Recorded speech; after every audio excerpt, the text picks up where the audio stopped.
सर्वप्रथम परमार्चनीय विश्ववंदित आचार्य भास्कर प्राच्य पाश्चात्य श्री चैतन्य महाप्रभुर प्रेम धर्मेर बाणीर निर्भीक प्रचारक प्रवर कली युग पावनावतारी भुवन मंगल परम करुण श्रीमान महाप्रभुर अभिन्न श्री श्री नित्यानंद मुक्त प्रकाश मूर्ति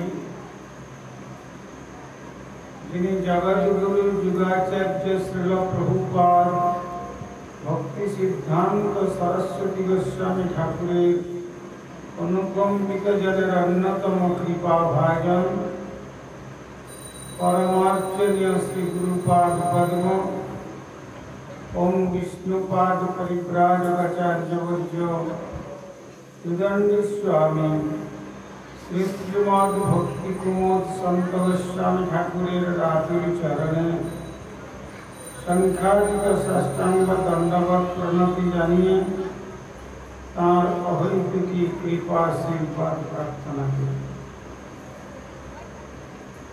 तदनंतर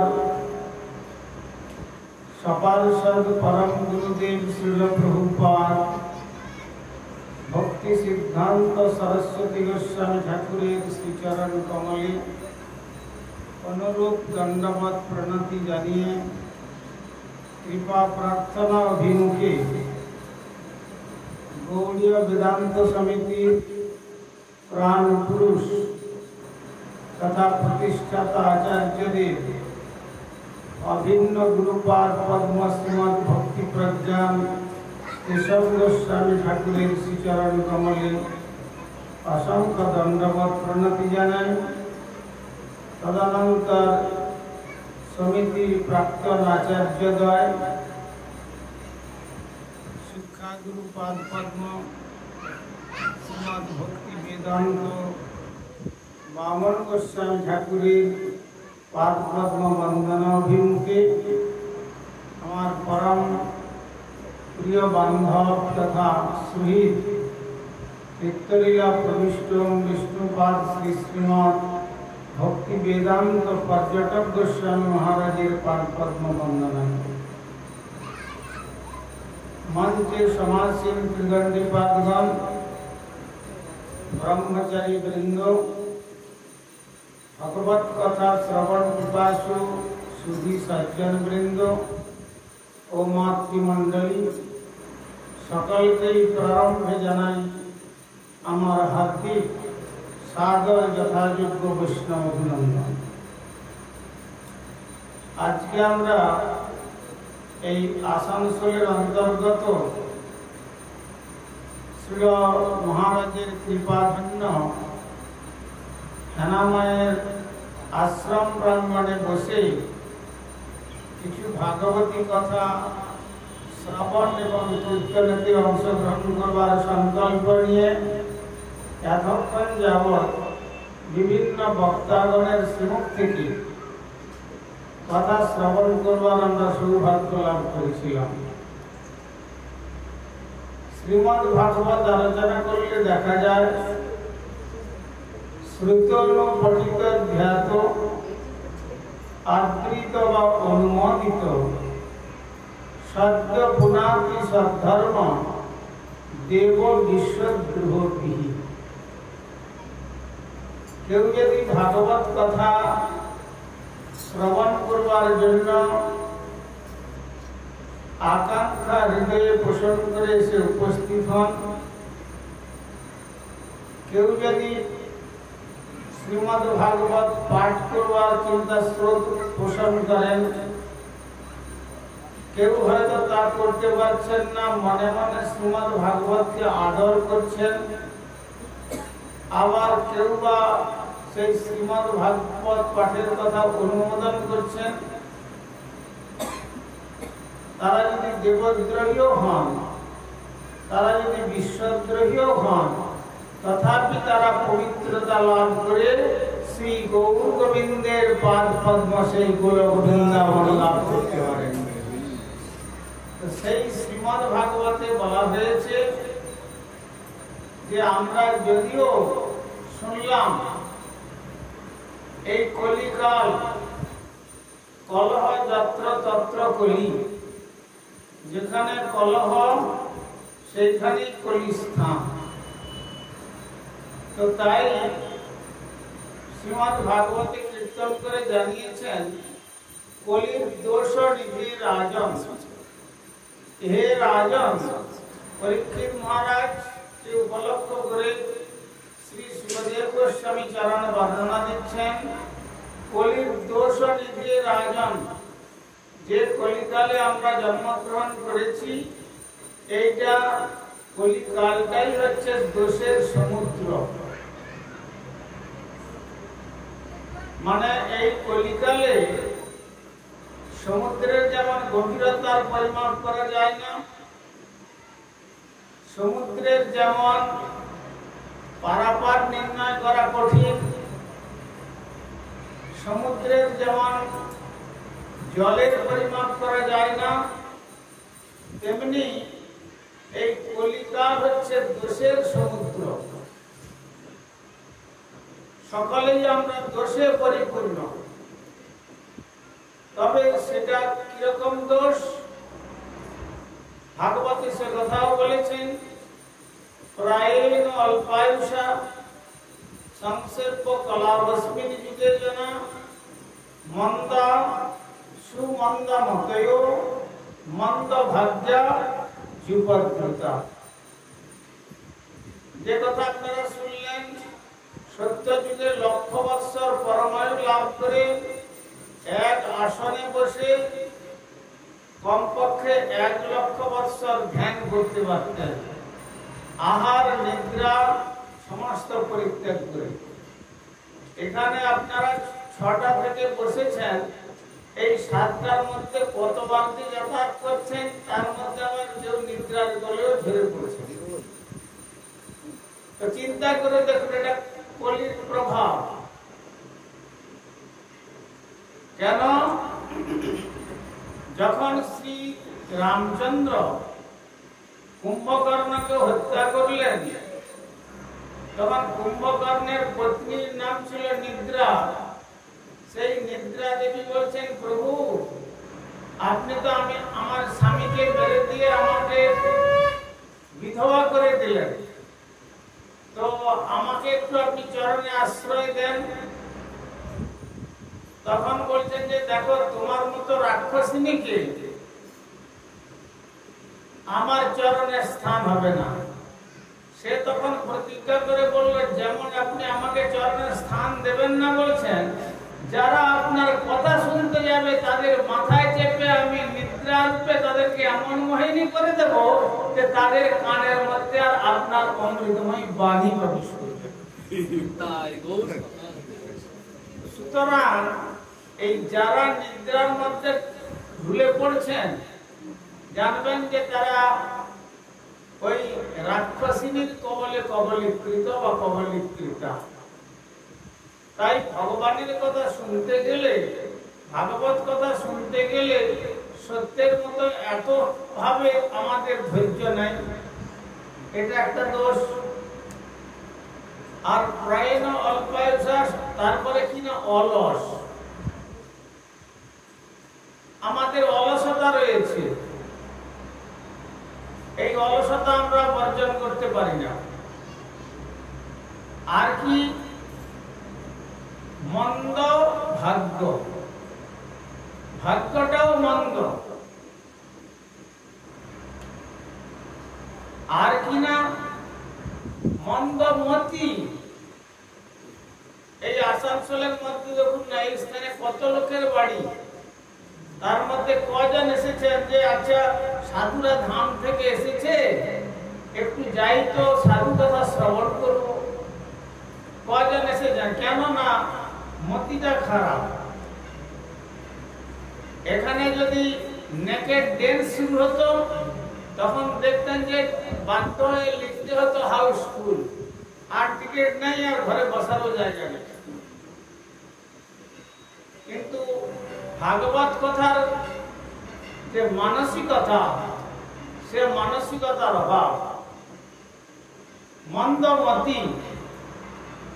আর একটা কি দোষ, যে কদিন বেঁচে থাকবে কলিকালের মানুষ রোগ শোক জরা জীর্ণ কলেবর। তুলসী গাছের পাতা যতই ভগবানের চরণের নিবেদিত হওয়ার উপযুক্ত হোক না কেন, সেই পত্র যদি আপনি তুলে নিয়ে পূজারীর কাছে পৌঁছে দেন, পূজারী আগে দেখবেন যে তুলসী পাতার মধ্যে কোনো কীট দংশন করে কেটে ফেলেছে কিনা। খুব সুন্দর সুন্দর সবুজ সবুজ পাতা দেখেও যখন পূজারী দেখবেন যে ওতে কীট দংশন করেছে, তখন ওই মন্দির থেকে ওই পত্রটিকে বাইরে ফেলে দেবে। কেননা এটা পোকা কেটে দিয়েছে, এটা ঠাকুরের সময় লাগবে না। তেমনি আমাদের যে এই রোগরূপী যে কীট, যে জার্ম আমাদের ঢুকে শরীরকে ক্ষতবিক্ষত করছে, এই রোগ শোক জরাজীর্ণ কীট দংষ্ট তুলসীর ন্যায় এও ভগবানের সেবার অযোগ্য। সুতরাং এটা একটা দোষ।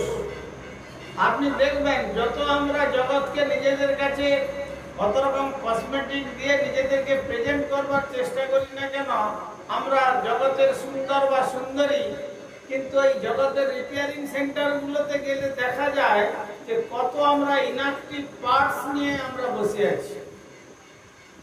যেমন সাইকেল রিপেয়ার করতে গেলে সাইকেল রিপেয়ারের দোকানে যেতে হয়, 4 হুইলার রিপেয়ারিং করতে গেলে সেইখানে যেতে হয়, আবার বড় বড় ট্রাকের জন্য বড় বড় গ্যারেজ রয়েছে রিপেয়ারের জন্য। তেমনি এই যে যন্ত্রটা আমরা পেয়েছি, এই যে গাড়িটা পেয়েছি, এই গাড়িটা রিপেয়ারের জন্য কোথায় যেতে হবে? ওই বড় বড় হাসপাতাল, নার্সিং হোম, এইসব রিপেয়ারিং সেন্টার। সেই সব সেন্টারগুলোতে গেলে আমরা বুঝতে পারবো যে আমরা বাইরের যতই সুন্দর বা সুন্দরী বলে জগতের কাছে প্রেজেন্ট করতে যাই না কেন, ভিতরে কতখানি মানে ইনঅ্যাক্টিভ পার্টস নিয়ে আমরা বসে আছি, যা চিন্তা করতে পারা যায় না। তো এই হচ্ছে কলিকালের অবস্থা।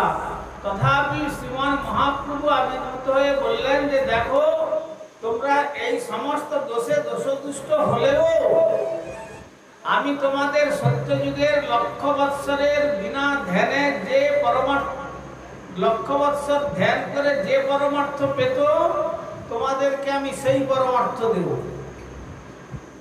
আর ত্রেতা যুগে 10,000 বৎসর যজ্ঞ করে যে পরমার্থ পেত, মহাপ্রভু বললেন তোমাদের বিনা যজ্ঞে আমি সেই পরমার্থ দেব। আর দ্বাপরে 1000 বৎসরের অর্জন করে যে পরমার্থ পেত, তোমাদেরকে আমি সেই বিনা অর্জনে সেই পরমার্থ প্রদান করব। তাহলে কি করতে হবে?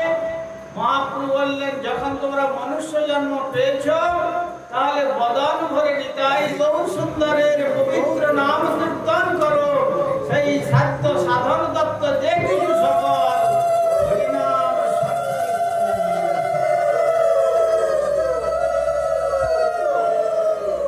অর্থাৎ সাধ্য সাধন তত্ত্ব যে কিছু সকল হরিনাম সংকীর্তনে মিলিবে সকল। একমাত্র হরিনাম সংকীর্তনের দ্বারা সমস্ত কিছু লাভ হবে। তাই মহাপ্রভু দৃঢ়তার সঙ্গে নারদ পঞ্চরাত্র থেকে হরের নাম হরের নাম হরের নামৈব কেবলম কলৌ নাস্তেব নাস্তেব নাস্তেব গতিরন্যথা। কলিকালে নাম ছাড়া আর কোনো গতি নাই, গতি নাই, গতি নাই। একবারে 3 বার করে তিসত্ব করে জানিয়ে দিলেন, কলৌ নাস্তিয়েব নাস্তিয়েব নাস্তিয়েব, কলিতে আর কোনো গতি নাই, গতি নাই, গতি নাই, নন্যথা। অতএব সেই জন্য কৃষ্ণের অষ্টোত্তর শতনাম বললেন, কৃষ্ণ নাম ভজদীপ, আর সব মিছে, পলাইবার পথ নাই, জম আছে পিছে। সুতরাং যদি এমন কলিকালেও জন্মগ্রহণ করে যদি তুমি মহাপ্রভুর নির্দেশ মতো মহাচরণ আশ্রয় করে শ্রী হরিনাম গ্রহণ করো, তাহলে আপনার কেশাগ্রভাব পর্যন্ত স্পর্শ করতে পারবে না। এই হরিনাম সাধনার দ্বারা ইহলোক ছাড়িয়ে পরলোক ছাড়িয়ে প্রকৃতির বরাবরে ব্রহ্মাণ্ডের বরাবরে গোলক বৃন্দাবনে হাসতে হাসতে নবজবদন্দ শ্রী রাধা গোবিন্দের পাদ পদ্ম লাভ করে আমরা আমাদের এই মনুষ্য জীবনকে ধন্য করতে পারবো, সে বিষয়ে কোনো সন্দেহ নাই। এই জন্য ভাগবতে একটি কথা বলেছেন, কৃতাদিষু প্রজা রাজন কলা বিচ্ছন্তি সম্ভবম কলৌ খলু ভবিষ্যন্তি নারায়ণ প্রায়ণা। সেই সত্যযুগের মানুষ, যারা সত্যযুগকে বলা হয় সুবর্ণময় যুগ, এখন যেমন বাড়ি করেছে ইট পাথর লোহা দিয়ে, সত্যযুগে সুবর্ণের প্রাসাদ। এই এখন রাজপথে গাড়ি চলছে পিচ দিয়ে আর পাথরের টুকরো দিয়ে তৈরি, বালি দিয়ে। রাজপথ সোনার রাজপথ, মন্দির রচনা হতো সুবর্ণ দিয়ে, তাকে বলা হয় সুবর্ণময় যুগ। তারপরে যখন এক চরণ পাপ স্পর্শ করল, পাপের কি প্রকার দুর্বার প্রবৃত্তি দেখুন।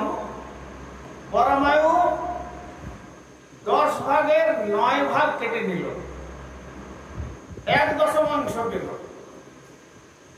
কোথায় 1 লক্ষ বৎসর মিনিমাম পরমায়ু। আমরা কার্ত্রবীর্যার্জুনের জীবনে দেখতে পাই তিনি 34 লক্ষ বৎসর পৃথিবীর রাজত্ব করেছিলেন। তো সুতরাং সেই হিসাবে মিনিমাম বলেছেন লক্ষ বৎসর সত্যযুগের পরমায়ু। যেই 4 চরণ ধর্ম ছিল, 1 চরণ অধর্ম প্রবেশ করার সঙ্গে সঙ্গে 9 ভাগ পরমায়ু চলে গেল। পাপের দ্বারা পরমায়ু বিঘাত, পাপেতে পরমায়ু নষ্ট হয়। তার ফলে কি হলো, 10,000 বৎসরের পরমায়ুতে নেমে এলো। তখন সাধনার পরিবর্তন ঘটিয়ে শাস্ত্র নির্দেশ দিলেন, আর কলির মানুষ ধ্যান করতে পারবে না। দ্বাপরের মানুষ আর ত্রেতার মানুষ আর ধ্যান করতে পারবে না। আর কলির মানুষ তো নয়। কেন দেখুন, গুরুপাদ পদ্ম ত্রিসন্ধ্যা গায়ত্রী মন্ত্র জপ করবার জন্য দিয়েছেন। কতক্ষণ লাগবে? হার্ডলি 10 মিনিট, এর বেশি নয়। সারাদিনে 30 মিনিট সময় লাগবে। যখনই আপনি আসন করে ব্রহ্ম মুহূর্তে স্নান আদি কার্য শেষ করে তিলক আদি করে আচমন করে যখন ধ্যান করতে বসছেন, তখন মনে হবে যে দেখুন ছেলেটা তো এখনো পর্যন্ত উঠলো না, তাকে স্কুলে পাঠাতে হবে। স্ত্রী বলছে, ওগো তুমি যে বসে আছো দেখছো না, বাজার তো কিছু নেই, আর সকালে নিয়ে এসো কিছু বাজার। আর তারপরে বলছে বাড়ির পশুটাকে এখনো পর্যন্ত বাইরে বের করা হলো না। তারপরে বলছে লেবার এসে যাবে, এবারে কাজের একটু যেতে হবে, দেখতে হবে, তদারকি করতে হবে। ঘর তৈরি হচ্ছিল, সেখানে জল দেওয়া হলো না। তারপরে আরো ওই বন্ধুর সঙ্গে কথা বলার কথা ছিল, সেখানে যেতে হবে। Vacant mind is the devil workshop. শূন্য মন শয়তানের কর্মস্থল, কলির দশা। তো তাই ত্রেতা যুগেও ওই রকম কিছুটা চঞ্চলতা এসেছিল। তাই শাস্ত্র জানিয়ে দিলেন বেদব্যাস, নাস্তি এব ধ্যানম। এখানে ত্রেতা যুগে আর ধ্যান হবে না। তো তাই সেখানে তার সাধনার রূপ পরিবর্তন ঘটিয়ে দিলেন, সেখানে যজ্ঞের ব্যবস্থা করলেন। যজ্ঞের যে পিওরিটি, কলিকালে কলৌ নাস্তি এব যজ্ঞম। কেন? শুদ্ধিতা, শুদ্ধিতা বলে কোনো জিনিস নাই। আর যে যজমান আর যে পুরোহিত, तुलसीदास বলছেন লোভী গুরু আর লালচি চেলা দোনো নরক মে ঠেলা ঠেলা। সেই যে যিনি পুরোহিত এসেছেন, পুরোহিত এসে যজ্ঞ করতে গেলে দেখে নেবেন যে আমার কি কি জিনিসগুলো আমার সংসারে ভালো ভালো জিনিস আছে। তা না হলে দেখবেন যে ঘাট থেকে জলের ঘটি আনতে আনতে অর্ধেক মন্ত্র শেষ, আর তারপরে একটু বসে নম নম করে কাজ শেষ করে চলে গেলেন, কোনো দায়িত্ব ভার নেই। আর চেলাও তেমনি লালচি, বাস तो दोनों नरक में ठेलम ठेला দুজনেই সেই পুরোহিত নরকে পড়লই আর তার আর ডবল আঘাত তার উপরে গিয়ে শিষ্যর পড়ল। সুতরাং এই নরকের অতল তলে তলিয়ে যাবে।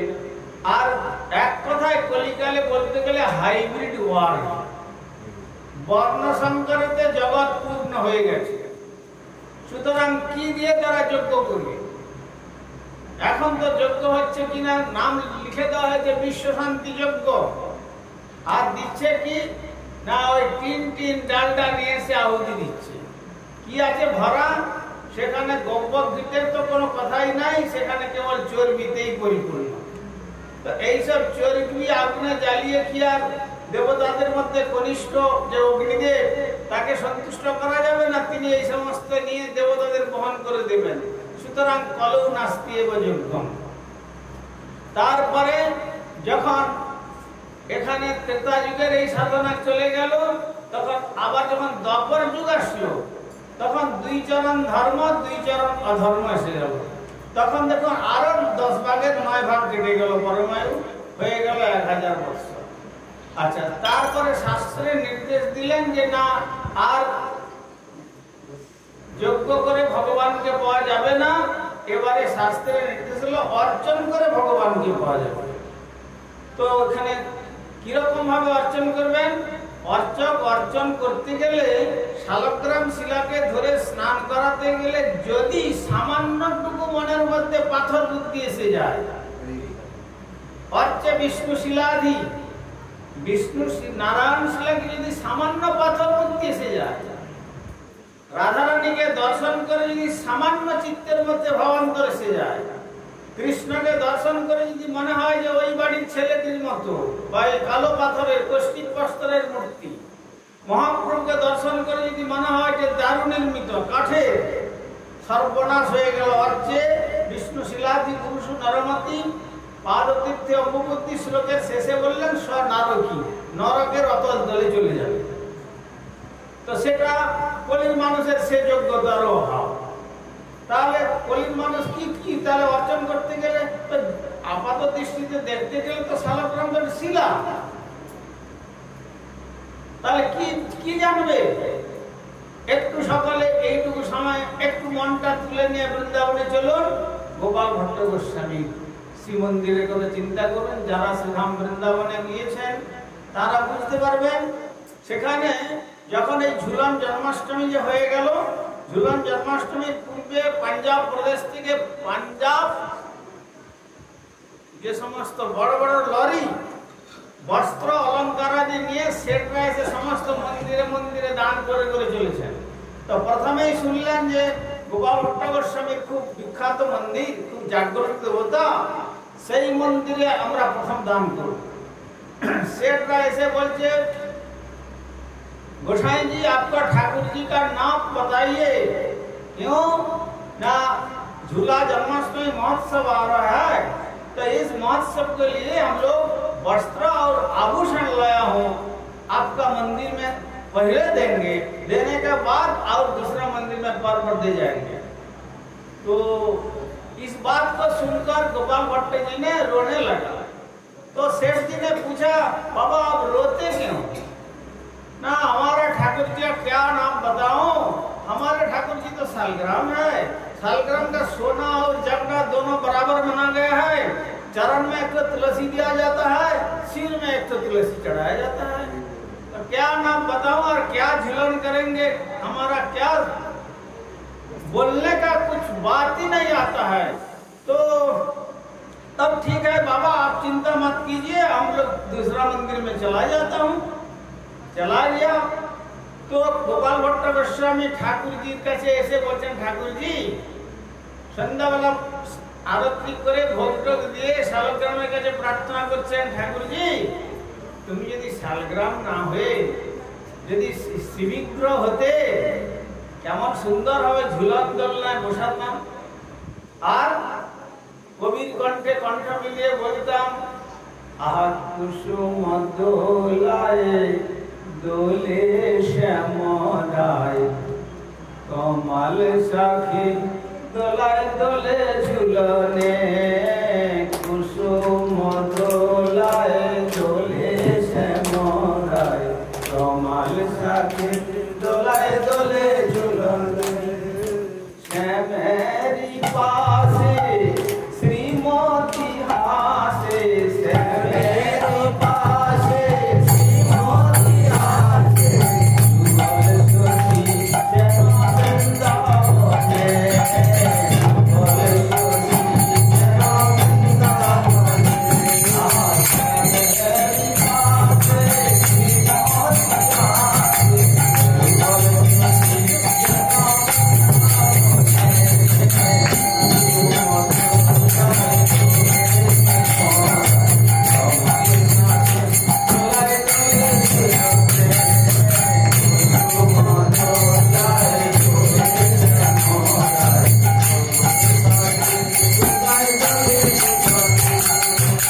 প্রাণ ভরে তোমাকে ঝুলন দোলনায় বসিয়ে কেমন ঝুলন করতাম। আর মনে হতো কি যেন যুগল শশী, আকাশে লোকে এক চন্দ্র দেখতে পায়, কিন্তু তখন মনে হতো শ্রী রাধামুখ চন্দ্র আর কৃষ্ণমুখ বদন চন্দ্র যেন আজ শ্রীরাম বৃন্দাবনে যুগল চন্দ্রের উদয়ে সমস্ত অন্ধকারকে দূরীভূত করে যেন ভক্তের হৃদয় সিংহাসনকে আলোকিত করে আকর্ষণ করে শ্রী গোবিন্দের পাদ পদ্ম গোলক নিয়ে যাওয়ার জন্য আকর্ষণ করছে, এইটাই মনে হতো। আর কিন্তু ঠাকুর তুমি তো আমার শালগ্রাম, তো আর তোমাকে আমি কি বলবো, এই বলে ভোগ টোগ দিয়ে মন্দিরে শয়ন দিয়ে বাইরে এসে আর তিনি বসে বসে ঠাকুরের নাম করছেন। আর নাম করতে করতে ভক্তের মনের এই বাঞ্ছা, ভক্তের মনোবাসনা তো ভগবান পূর্ণ করেন। শেষ রাত্রিতে নাম করতে করতে একটু তন্দ্রা হলো, যে এই তন্দ্রা হলো অমনি সেই বিগ্রহ শালগ্রাম, শালগ্রাম বলছেন গোপাল ভট্ট তুমি কোনো চিন্তা করো না, তোমার মনোবাসনা পূর্ণ করবার জন্য আমি আর শালগ্রাম রূপে থাকলাম না, শালগ্রাম বিদীর্ণ করে অতি মনোরম শ্রী শ্রী রাধারমণ বিগ্রহ করলাম। আজও বৃন্দাবনে গেলে দেখবেন যেমন ছোলা অঙ্কুরিত হয়ে দুটো পাট যেমন পৃথক হয় আর অঙ্কুর উঠে যায়, তেমনি শালগ্রাম বিদীর্ণ হয়ে শ্রী রাধারমণ বিগ্রহে পশ্চাৎ দেশে লেগে আছেন। আর কি সুন্দর মনোরম বিগ্রহ, এইটুকু শালগ্রাম আর এত সুন্দর চিত্তাকর্ষী বিগ্রহ দর্শন করলে আর নয়ন ফিরাতে পারবেন না। এত রূপের সমুদ্র নিয়ে তিনি সেখানে নিজেকে প্রকট করেছেন। ইনি হচ্ছেন ভগবান শ্রীবিগ্রহ, তুমি সাক্ষাৎ ব্রজেন্দ্র নন্দন। সেই শালগ্রাম যে সাক্ষাৎ ব্রজেন্দ্র নন্দন, এটি কে দেখবেন? সে দৃষ্টি প্রদান করতে পারেন একমাত্র শ্রী গুরুপাদ পদ্ম। ওই যে তৎপদম দর্শিতম যেন তস্मै শ্রী গুরবে নমঃ, সেই চরণ যিনি দেখিয়ে দেন তিনি হচ্ছেন শ্রী গুরুপাদ পদ্ম। তাই গুরুপাদ পদ্ম আশ্রয় করে যদি আমরা ভজনেতে দৃঢ়তার সঙ্গে ভজন করতে পারি, তার বাণীকে আমাদের জীবনের সার সর্বস্ব বরণ করে নিয়ে, তাহলে আমাদের সেই দৃষ্টি ফিরে আসবে। আর সেই দৃষ্টিতে তখন আমরা অর্চন করবার যোগ্যতা লাভ করতে পারবো, আর তখনই হবে অর্চন। কিন্তু কলিকালে সেই অর্চন করার প্রবৃত্তি যুক্ত ব্যক্তি খুব বিরল বললেও অত্যুক্তি হবে না। তাই সেটা প্রেসক্রাইব মেথড জানিয়েছেন শাস্ত্রে, যে অর্চনটা পার্টিকুলারলি দ্বাপরের জন্য। তাই সেখানে যারা সত্যযুগে লক্ষ্মীনারায়ণকে দর্শন করেছেন, যারা ত্রেতা যুগে শ্রী রামচন্দ্রকে দর্শন করেছেন, এমনকি যারা দ্বাপর যুগে ভগবান রাধা গোবিন্দকে দর্শন করেছেন, তারাও পর্যন্ত বলছেন যে আমাদের এই সত্য ত্রেতা দ্বাপরে এত বিগ্রহ দর্শন করে স্বয়ং অবতারী কৃষ্ণকে পর্যন্ত দর্শন করে যে সম্পদ আমরা লাভ করতে পারি নাই, বৃথা আমাদের সত্য ত্রেতা দ্বাপর যুগে জন্ম হয়েছিল। কিন্তু এমন সত্য ত্রেতা দ্বাপর যুগের জন্ম না হয়ে যদি এই কলিকালে আমরা মানুষ হয়ে জন্মগ্রহণ করতে পারতাম, তাহলে কি হতো? এত কৃচ্ছ সাধনার দরকার ছিল না। আর কি যৎকৃতে দশম বর্ষে, সত্য যুগে 10 বৎসর ধ্যান করলে যে ফল পাওয়া যেত, ত্রেতায়াম হায়ানে নবা, ত্রেতা যুগে 6 মাস সাধনা করলে সেই ফল পাওয়া যাবে। দ্বাপরে যৎস মাসে না, দ্বাপরে 1 মাস অর্চনের দ্বারা যে ফল পাওয়া যেত, অহরাত্রে নতৎকলৌ, কলিকালে যদি অহরাত্র কেউ বদন ভরে নিতাই গৌর সুন্দরের পবিত্র নাম কীর্তন করতে পারে, তাহলে সে সেই ফল লাভ করবে। তাহলে কারা লাভবান? তাহলে এই কলিকালে তাই বলা হয়েছে ধন্য কলি, ধন্য তুমি। কেন? যে কুলে অবতীর্ণ আমার সুচৈতন্য, তাই এই কলিযুগের জীবধন্য আর যুগধন্য। এই যুগধন্য আর এই যুগের জন্ম যারা করেছেন এই কলিকালে, মহাপ্রভু ঠিক এই কলিতেই আবির্ভূত হয়েছিলেন। তাই মহাপ্রভু জানিয়ে দিলেন কলিকালে নাম রূপে কৃষ্ণ অবতার, নাম রূপে কৃষ্ণ অবতার। কৃষ্ণকে আর অন্যত্র খুঁজে পাওয়া যাবে না। तुलसीदास बोलছেন नाम लिया जिन्होंने जान लिया सकल शास्त्र का भेद, बिनु नाम नरक में मजे पढ़ पढ़ चारों वेद। আপনি বেদ বেদান্ত উপনিষদ ভাগবত গীতা পুরাণ সব কণ্ঠস্থ করুন, কিন্তু যদি মহাচরণ থেকে হরিনাম গ্রহণ না করেন তাহলে আপনাকে নরক থেকে কেউ নিস্তার করতে পারবে না।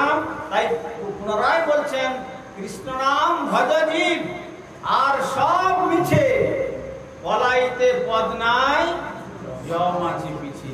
তাহলে তাই যমরাজ বলেছিলেন জিহান ভক্তিম ভগবত গুণনামধেয়ম চেতস্য ন স্মরণাৎ তচ্চরণারবিন্দম কৃষ্ণায় ন নমতি যৎ শিরে একদাপি তানানায়দ্যম শতকৃত বিষ্ণুকৃত্বা।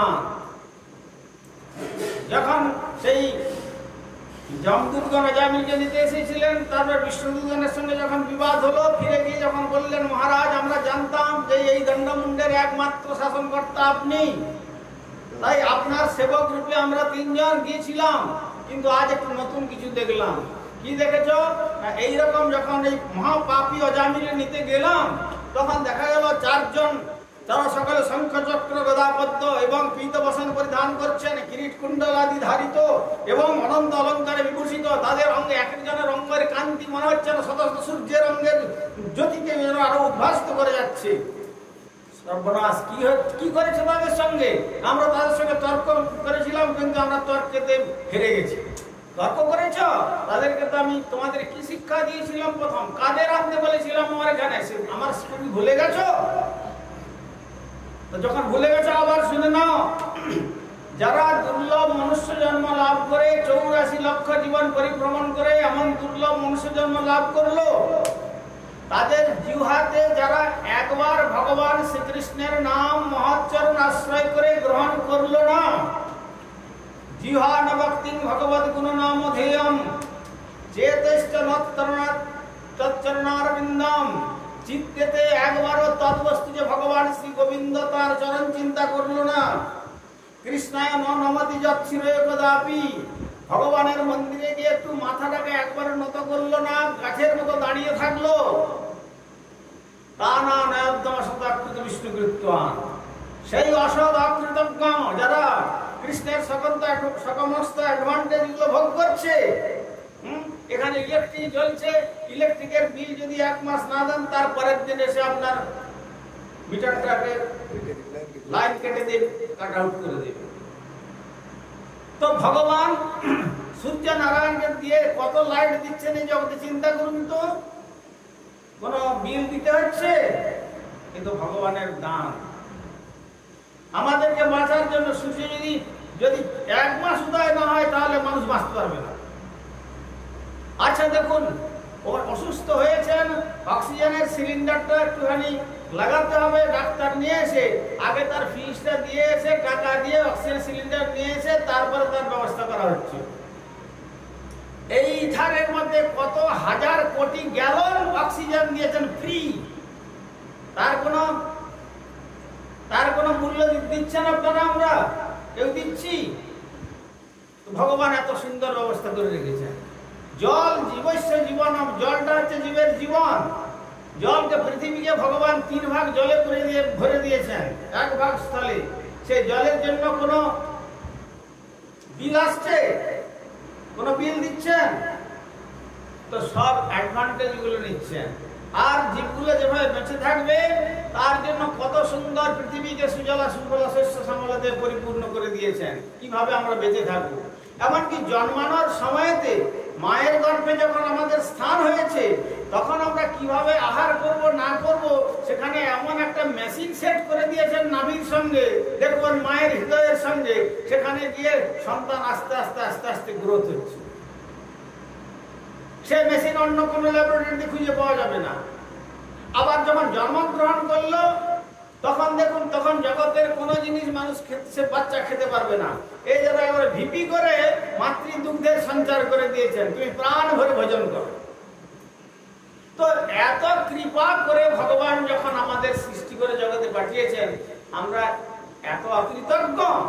তাই বললেন জগতের পিতা কৃষ্ণ যে না ভজে বাপ, পিতৃদ্রোহী পাতকীর জন্ম জন্মতা। তাই জগৎ পিতা তিনি, আমরা তার শ্রেণবন্ধু বিশ্বমিত্র পুত্র, আমরা সেই তারই সন্তান। তো সন্তান হয়ে যদি পিতা মাতাকে অনাদর করি, এর থেকে পিতা মাতার আর কষ্টের কিছু থাকে না। আজকাল দুঃখের বিষয়, যদি পিতা মাতার প্রতি আমাদের ভক্তি থাকতো, তাহলে ওই কি বলে বৃদ্ধাশ্রম গুলো আর তৈরি হতো না। এখন বলছে দেখো বাবা মা, তোমরা এখন বয়স হয়েছে, চলো বরং একটা শান্তির জায়গায় রেখে আসি। কোথায়? বৃদ্ধাশ্রম। ভাবো, every action must have opposite equal reaction. তুমি যেমন তোমার পিতা মাতাকে বৃদ্ধাশ্রমে স্থান দিচ্ছ, তোমার পুত্র কন্যাও তোমাকে তোমার বার্ধক্য বয়সে তোমাকেও বৃদ্ধাশ্রমে স্থান দিবে। তারা তোমাকে ফলো করবে তারা। সুতরাং এর থেকে নিস্তার লাভের জন্য আমরা অকৃতজ্ঞ না হয়ে যদি ভগবান শ্রীকৃষ্ণের পাদ পদ্ম আরাধনা করি, এত সব ছাড়ি আর বর্ণাশ্রম ধর্ম ঐকান্তিক হইয়া লয় কৃষ্ণৈক শরণ, একমাত্র সমস্ত বর্ণাশ্রম ধর্ম বর্জন করে, যে কথা ভগবান গম্ভীর স্বরে গীতাতে জানিয়েছেন, সর্বধর্মান পরিত্যজ্য মাম একম শরণং ব্রজ অহং ত্বং সর্বপাপেভ্যো মোক্ষয়িষ্যামি মা শুচ। তুমি সমস্ত ধর্ম পরিত্যাগ করো, দেহ ধর্ম মনোধর্ম সব পরিত্যাগ করো, করে মাম একম শরণং ব্রজ, আমাকে একদিনে শরণাপন্ন হও। পজিটিভ ডিক্লারেশন দিচ্ছেন, অহং ত্বং সর্বপাপেভ্যো মোক্ষয়িষ্যামি, আমি তোমাকে সমস্ত পাপ থেকে মুক্ত করে দেব, মা শুচ, কোনো শোক করো না। এত বড় প্রতিজ্ঞা আর কোন অবতার দেননি। সুতরাং সেই সুযোগ লাভ করেও যারা আমরা সেই সুযোগের সদ্ব্যবহার করতে পারলাম না, এমন দুর্লভ মনুষ্য জন্ম পেয়ে, তাই বলছেন দুর্লভ মানব জন্ম লোভিয়া সংসারে, কৃষ্ণ না ভজিনু দুঃখ বলিব কাহারে। এইটাই সব থেকে দুঃখের বিষয়। তাই যারা এই আমাদের শিল পর্যটক গোস্বামী মহারাজের মতো এমন মহাত্মার নিকট চরণাশ্রয় করবার সৌভাগ্য প্রাপ্ত হয়েছিলেন, তারা আমি বলবো মায়েরা সৌভাগ্যবতী এবং সৌভাগ্যবান, সে বিষয়ে কোনো সংশয় নাই। তারা একদিন নয় একদিন যে গোলক বৃন্দাবনে রাধা গোবিন্দের পাদ পদ্ম লাভ করবেন, সে বিষয়ে কোনো সংশয় নাই। তাই বাকি যারা এখনো পর্যন্ত নামাশ্রয় করতে পারেননি, তারা মহৎ চরণ আশ্রয় করে হরিভজন করুন। এই জগৎ ছেড়ে চলে আমাদের সকলকেই যেতে হবে। This cosmic manifestation is the temporary and transitory. There is no permanency at all. সুতরাং এখানে নিত্যতা বলে কোনো জিনিস নাই, অনিত্য। এই মর্ত্য জগৎ আমরা সকলেই মরবার জন্যই এসেছি, মরতে আমাদের সকলকেই হবে। কিন্তু কি নিয়ে যাবেন? কিছু পারবেন? প্রভিডেন্ট ফান্ড, ব্যাংক ব্যালেন্স, বাড়ি গাড়ি যা কিছু করেছেন সব এই জগতে থেকে যাবে, কিন্তু কিছুই নিয়ে যেতে পারবেন না। তাই আমাদের বললেন, তুলসীদাস বলেছিলেন, তুলসী जग में आयो जब हासे तुम रोयो, ऐसा करने कर चलो कि तुम हासो जग जब তুমি এসেছিলে এক ধরা ধামেতে, কেঁদেছিলে তুমি, হেসেছিল সবে, এমন জনম তুমি করিবে সাধন, মরণে হাসিবে তুমি, কাঁদিবে ভুবন।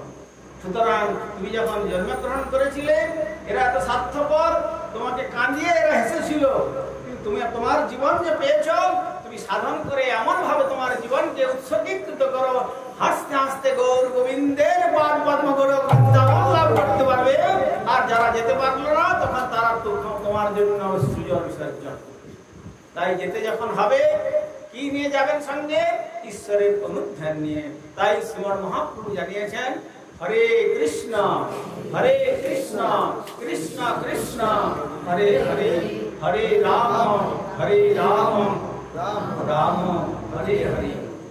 প্রভু কহিলাম, এই মহামন্ত্র ইহা জপ গিয়া সবে করিয়া নির্বন্ধ, ইহা হইতে সর্বসিদ্ধি হইবে সবার, সর্বক্ষণ বলইতে বিধি নাহি আর। কি শয়নে, কি ভোজনে, কিংবা জাগরণে, অহর্নিশ চিন্ত কৃষ্ণ বলহ বদনে, হরিনাম বিনা কলিকালে নাহি আর ধর্ম, সর্বমন্ত্র সার নাম এই শাস্ত্র মর্ম। অন্যথা যে মানে তার নাহি কনিস্তার, নাহি নাহি নাহি এই মুক্তি অবকার। ডাক্তার লাগে হরের নাম মুক্তি 3 বার, জড়লোক বুঝাইতে পুনঃ অবকার। কেবল শব্দে পুনর্বিনিশ্চয়করণ, জ্ঞান যোগ তপ আদি কর্ম নিবারণ, অন্যথা যে মানে তার নাহি তো নিস্তার, নাহি নাহি নাহি এই উক্তি উপকার। তাই পুনরায় সকলে আমার সঙ্গে কণ্ঠ মিলিয়ে সকলে বলুন, হরে কৃষ্ণ হরে কৃষ্ণ কৃষ্ণ কৃষ্ণ হরে হরে হরে রাম হরে রাম রাম রাম হরে হরে। জয় জয় শ্রী শ্রী নিতাই গৌর প্রেমানন্দে। হরি হরি বল, হরি হরি বল, হরি হরি বল। আজ আমাদের পরম কৃপাপাত্রী আমাদের হেনা মায়ের আশ্রমে আমরা সকলে উপস্থিত হয়েছিলাম নবদ্বীপ ধাম থেকে, আর বিভিন্ন ধাম থেকে সাধু মহাত্মাগণ এসেছিলেন। তো সেই সাধুগণের উপস্থিতিতে আপনারা সকলে চিন্তা করুন যে যেন বাকি যে সময়টুকু আমরা ভগবানের নামে আমাদের জীবনকে উৎসর্গ করে আমাদের জীবনকে ধন্য এবং কৃতার্থ করতে পারি। এই সুযোগ দাতা হেনামা আমাদের সেই সুযোগ প্রদান করেছেন। তাই এই সুযোগের সদ্ব্যবহার করবেন। স্মরণীয় সজ্জন সংগতি রেখা ভবতি ভবাপ্রভ তরণে নৌকা। तुलसीदास बोले एक घड़ी आधी घड़ी पुनः आधी से पुनः आज, तुलसी कहे सत्संग में कोटि काटे कोटि अपराध। সুতরাং সৎসঙ্গ সাধু সঙ্গে নাম কীর্তন এইমাত্র চাই, সংসার জীবিতে আর কোনো বস্তু না। তাই সকলে আত্মীর সহিত নাম গ্রহণ করুন, তাতেই আমাদের মঙ্গল হবে এবং এই মনুষ্য জন্ম সার্থক হবে। আমি এই বলে আমার বক্তব্য এখানে প্রসঙ্গ করলাম। वंशाकल्पतरुभ्यश्च कृपा सिन्धुभ्यैव च पतितानां पावनेभ्यो वैष्णवेभ्यो नमो नमः। ओम सर्वे भवन्तु सुखिनः, सर्वे सन्तु निरामयाः, सर्वे भद्राणि पश्यन्तु, मा कश्चित् दुःखभाग् भवेत्। हरि ओम शान्ति, हरि ओम शान्ति, हरि ओम शान्ति। जय जय श्री श्री निताई गौर